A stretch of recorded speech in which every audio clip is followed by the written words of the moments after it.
BNP চেয়ারপারসনের উপদেষ্টা ও নোয়াখালী ২ আসনের সংসদ সদস্য জয়নুল আবেদিন ফারুক বলেছেন, বিএনপি নেতা কর্মীদের মধ্যে বিভক্তি সৃষ্টি করে একটি চক্র দেশকে অস্থিতিশীল করার চেষ্টা করছে।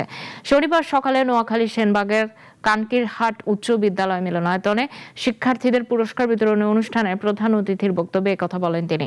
বলেন, গত ১৬ বছর দেশে গণতন্ত্র ছিল না, ছিল স্বৈরতন্ত্র ও লুটপাটের শাসন।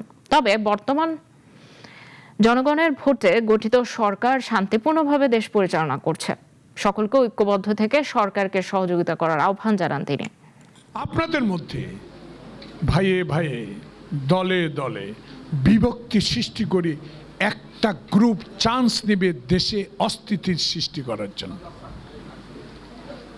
তা আমার নেতা তারেক রহমান স্পষ্ট বলেছে, অস্থিতিশীল করার কোনো সুযোগ আমরা দিব না।